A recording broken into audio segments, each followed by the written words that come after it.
next speaker is a friend of mine, and I also serve with him on the Regional Baha'i Council.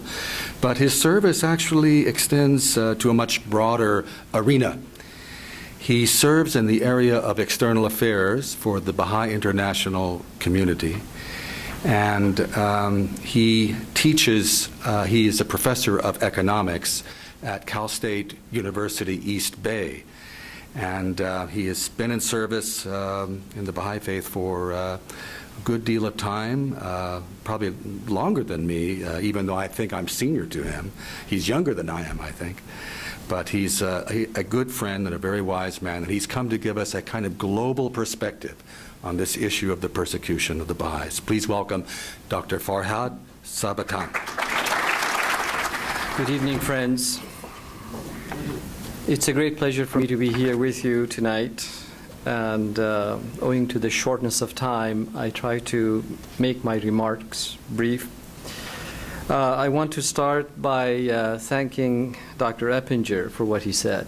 Those three words are very important for all of us: understanding, respect, and support. If we had only the first one, I think we would be in a much better shape than we are right now. With deep regret, none of these concepts exist with the Iranian government today. There is no understanding of any religion. The persecution of the Baha'is is not the only violation of human rights in Iran.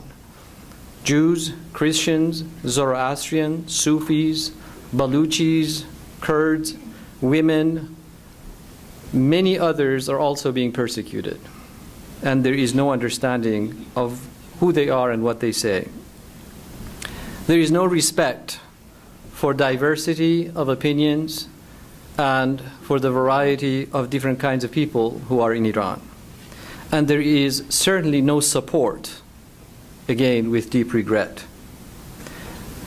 It calls to my mind what the great Buddha has said.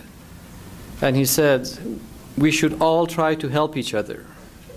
But if we cannot help each other, can we please not hurt each other? So we heard some moving stories from my friend, Mr. Kamalabadi. What I'd like to do today, tonight, is to share with you at some deeper level what is going on in Iran.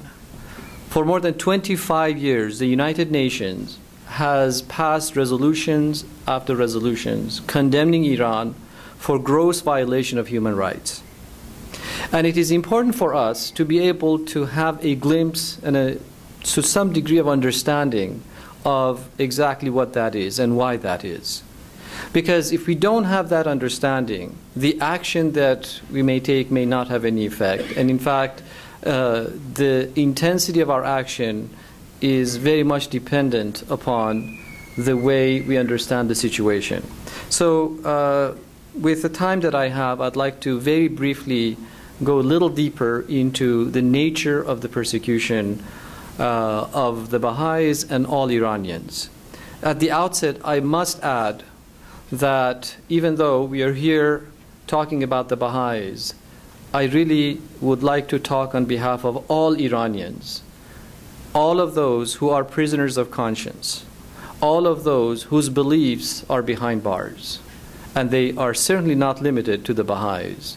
There are intellectuals, there are professors, there are journalists, there are university students, there are women, there are attorneys, all of whom are persecuted, imprisoned, tortured, interrogated, simply because they have a different opinion, and simply because the Iranian government does not recognize that diversity. So the persecution of the Baha'is actually started in the 19th century, as was mentioned. More than 20,000 Baha'is and Babis were put to death. And this trend continued. However, it was somewhat ameliorated during the reign of the Pahlavi regime.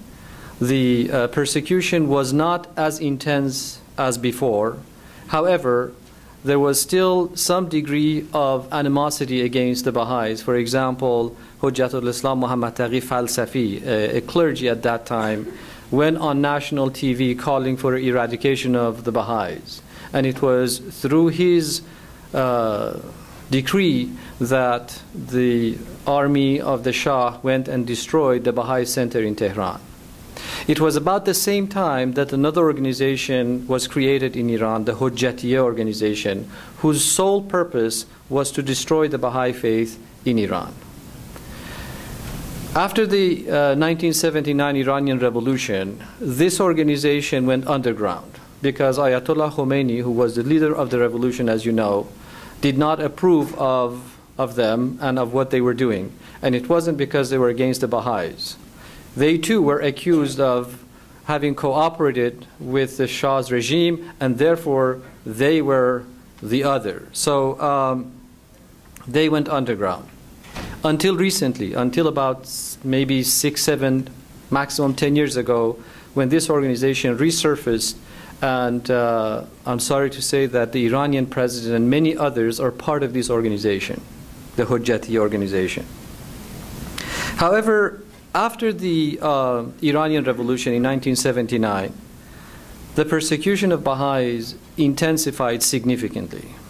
Well, at the beginning of the revolution, the Islamic Republic, as it was created, wanted to consolidate its power, and therefore it got rid of all the opposition, from the generals of the Shah to the leftists to anyone who essentially opposed that particular branch of Islam, which is the 12er Shia sect of Islam, of the kind that believes in the rule of the jurisprudence, meaning that there is a specific group of clergy who are the intermediary between man and God, and until the coming of the 12th Imam, the Messiah, so to speak, they are the ones who are supposed to lead the country. Well, Baha'is were not exempted from that persecution. So, early days of the revolution, more than 200 Baha'is were killed. Many were imprisoned. Thousands of Baha'is lost their homes. Hundreds of thousands of Baha'is lost their pensions, my parents among them. Many students were deprived of access to higher education. And all of these were going on systematically, methodically, and with a specific intention to eradicate the Baha'i faith in Iran. So what I'd like to do is to refer to some of these documents more specifically that Mr. Kamalabadi referred to. So, for example, in 1993, when a special rapporteur of the United Nations, Mr. Galindo Paul, went to Iran, he discovered this secret document. And this document was a memorandum to the Supreme Revolutionary Cultural Council, in which Hujjatul Islam Golpayegani was addressing the supreme leader, the current supreme leader, Ayatollah Khamenei, and at the same time also Ayatollah Rafsanjani, concerning what they refer to as the Baha'i question. In other words, the Baha'i faith is a dilemma. They did not know how to deal with them. Therefore, they had this commission to look into it, to see what they should do with the Baha'is. The result of this was a memorandum that came out, and it was discovered as a result of this human rights special rapporteur that went to Iran, and here are some of the provisions of this document. Concerning the general status of the Baha'is within the country, it was stated, the government's dealings with them must be in such a way that their progress and development are blocked. Concerning the educational and cultural status of the Baha'is, it said they can be enrolled in schools provided they have not identified themselves as Baha'is. As you know, Baha'is are always under scrutiny. Wherever they went, they had to fill out an application stating their religion. And I remember one of the Iranians whose father was a Baha'i, in fact, discussed that. And he said, wherever we went, my father wanted to apply for a job. They asked what his religion was. And my father always was on his guard, trying to prove that he does believe in Islam. He also believes in Christianity, and he also believes in the Baha'i faith, and he also believes in all religions. And that preoccupied the mind of this young man, who said, why is it that my father, in order to make a living, has to always prove to others what he is and who he is? Isn't that really a shame for a country and a culture? So that the citizens of that culture have to be on guard all the time to prove who they are and what they are. It goes on. It says that if Baha'i school children are enrolled, they should be enrolled in schools which have a strong and imposing religious ideology. They must be expelled from universities, that's the university students, either in the admission process or during the course of their studies, once it becomes known that they are Baha'is. And this policy continues as of today. Still, Baha'is are not allowed to enroll in universities. As soon as it's discovered that they are Baha'is, they are expelled from universities. It says, another provision of this memorandum says, propaganda institutions such as the Islamic Propaganda Organization must establish an independent section to counter the propaganda and religious activities of the Baha'is. Because I monitor the Iranian media for instances of violation of human rights, I can tell you with certainty that there is not one day that I do not see at least one or two newspaper articles or activities by the Muslim clergies in Iran against the Baha'is and against other minorities, but especially the Baha'is. So it is, there are television programs, there are newspaper articles, there are dispatches of individuals who go to the pulpit and they incite the multitude against the Baha'is. Concerning their legal and social status, it is stated, deny them employment if they identify themselves as Baha'is.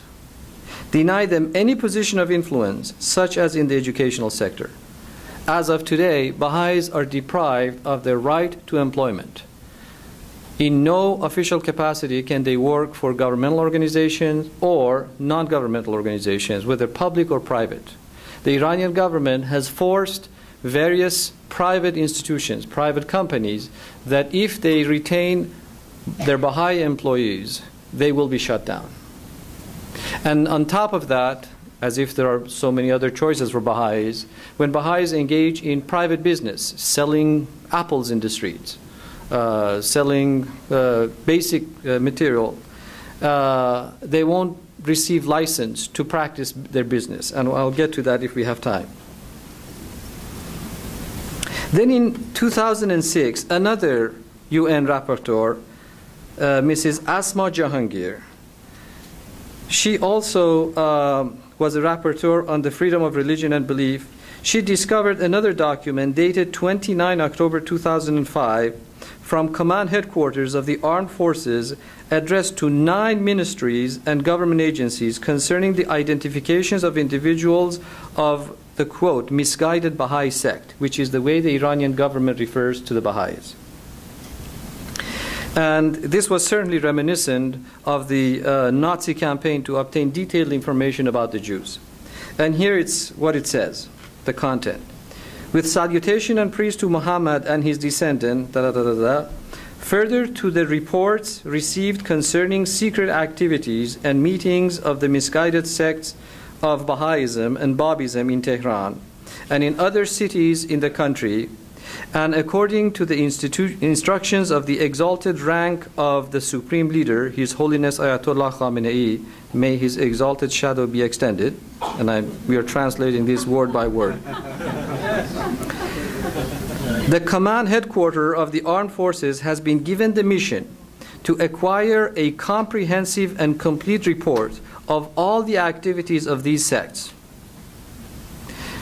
including political, economic, social, and cultural, for the purpose of identifying all the individuals of these misguided sects. Therefore, we request that you convey to relevant authorities in a highly confidential manner to collect any and all information about the above-mentioned activities of these individuals and report it to this command headquarters. It will be submitted for the blessed consideration of the exalted rank of the Supreme Leader, the Commander-in-Chief of the Armed Forces. And it was signed and it was sent to the following ministries: Ministry of Information of the Islamic Republic of Iran, the Commander of the Revolutionary Guard, the Commander of the Besieged Resistance Force of the Revolutionary Guard, the Commander of the Police Force, and many others. Then a similar letter was issued on August 19, 2006 by the Director of the Political Office of the Ministry of Interior, addressed to political security deputies of the offices of Governor Generals in Tehran, and it said, "Respectfully, we have received reports that some of the elements of the perverse sect of Baha'ism are attempting to teach and spread the ideology of Baha'ism," similar to the accusations that Mr. Kamalabadi mentioned, "under the cover of social and economic activities. In view of the fact that this sect is illegal and that it is exploited by the international and Zionist organizations against the government of the Islamic Republic of Iran, we therefore ask you to order the relevant offices to cautiously and carefully monitor and manage their social activities. In addition, complete the requested information on the enclosed form and forward it to this office for its use by 6 September 2006, and it goes on. I'd like to pause for a moment about this particular charge of espionage that virtually all Baha'is who are arrested are accused of. First of all, there are not 7 Baha'is in the Iranian prison. There are about 80. The last count was 79, but before that it was 80. And this is like a revolving door. They arrest Baha'is arbitrarily. They charge them. Some of them are released on bail, waiting trial. The rest are actually retained. So these individuals are charged with being spies. And in fact, in some of the slides that you showed, it says, "Death to the Baha'i spies, death to the agents of Zionism." Now, what exactly is the root of that? It's because the world administrative body of the Baha'i faith, along with the most sacred and holy shrines of the Baha'i faith, are situated in Israel. And why is that? That's because at the time of the Ottoman Empire in the 19th century, 2 Islamic empires, Ottoman Empire and the Persian Empire, and the Iranian government, they exiled Baha'u'llah, the founder of the Baha'i faith, and his family to the farthest region of the Ottoman Empire, at that time the penal colony of Akka. This was 80 years before the formation of the State of Israel. And yet the Iranian government accuses Baha'is to be spies of Israel, not because they have found any evidence. They have yet to present a shred of evidence about Baha'is being spies or have been engaged in any kind of espionage activity. It hasn't been because they have found any kind of a spying equipment. An 80-year-old man was charged as a spy. This poor man had never left his village, and he was executed on the charge of being a spy. Simply because Baha'is have their administrative body and holy places in Israel. If we accept that logic, then all the Muslims of the world are spies. Why? Because the second most holy mosque of Muslims is in Jerusalem. And by that same token, all the Shias of Iraq and Iran, they're also spies of Iraq, because 2 of the holiest shrines of Shia Islam are in Najaf and Karbala. So it's this juxtaposition of, a geographic accident, if you will, of Baha'is being in these countries by no means could be construed as the fact that there's being spies. Even more than that, how could Baha'is possibly have access to all these secret documents, to these highly kept documents if they're not even allowed to work for the government. They can't even enter the governmental organizations. So all these accusations are in fact false, and unfortunately I don't have time to go through one by one the economic obstructions, the destruction of cemeteries. What is the guilt of the dead people? The Baha'i cemeteries have been methodically and secretly destroyed at night with bulldozers. Okay? And all of this is primarily because the Baha'is believe that a new religion has come, which believes in all the other religions, that mankind is one, and that we all need to respect human rights. The Baha'i faith in the 19th century declared the rights of people. And in fact, in the early part of the 20th century, one of the Baha'i leaders, Shoghi Effendi, wrote to Baha'i institutions outlining specifically different provisions of human rights. This is 30 years before the Universal Declaration of Human Rights was created. So it's a religion that is growing very rapidly in Iran, and because there are no priests and clergies in the Baha'i faith, apparently that's not good for the government who is being run by the clergies. So we really long, we Baha'is long to see a day when all these diverse individuals of all backgrounds, of all religions come together to build a new society. And it is my hope tonight that with the limited time that we have had, we get a glimpse of how we can work together. And I cannot re-emphasize the words of my colleague who said earlier, we need to work together in order to be able to eradicate these type of prejudices. The Iranian people are not against the Baha'is. It is only a minority who is seeking power and who wants to retain power, who is unfortunately the great violators of human rights. Let's hope for that day. Thank you very much. If there's time, we will maybe have a few question and answers for Dr. Sabetan and our other speakers as well. Our program is quickly coming to an end, but we have a wonderful musical treat for you. Jamey Findlay and Sandy Simmons-Williams also took time from their busy schedules and their successful careers to share some music with us tonight. So please welcome Jamey Findlay and Sandy Simmons-Williams.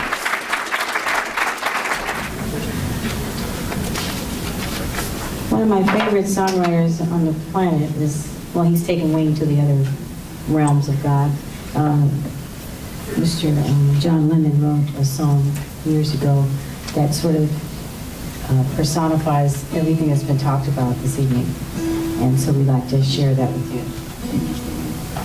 After Jamey tunes up.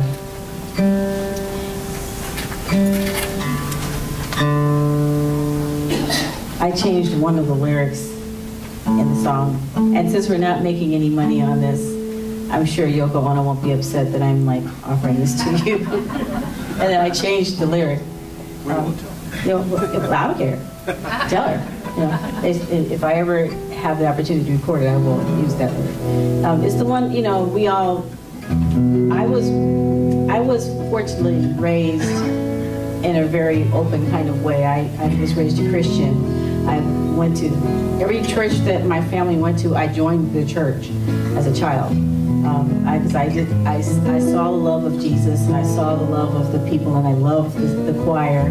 That I just felt that love, and I didn't understand as I got older why all of the the 20 churches in a 5-mile radius couldn't come together at least every now and then and worship together.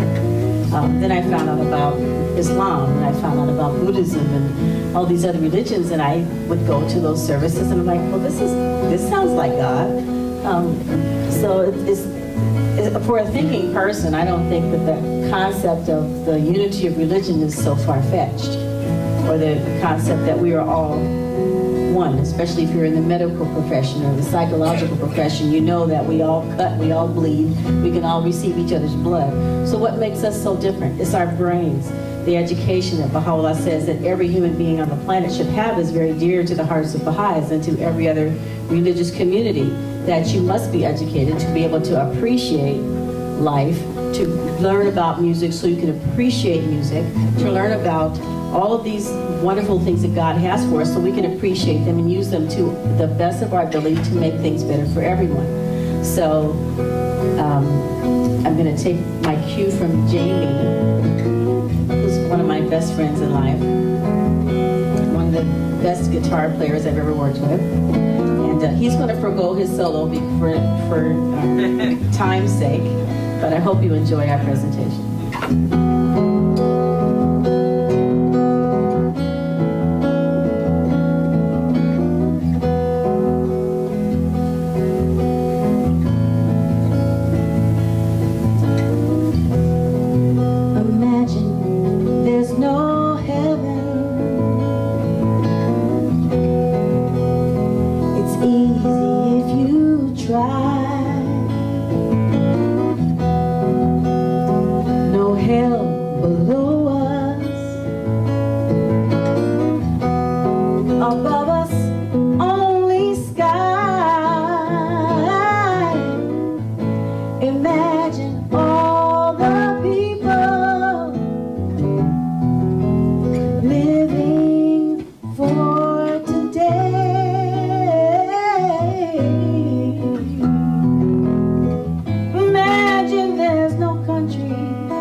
Nothing to keep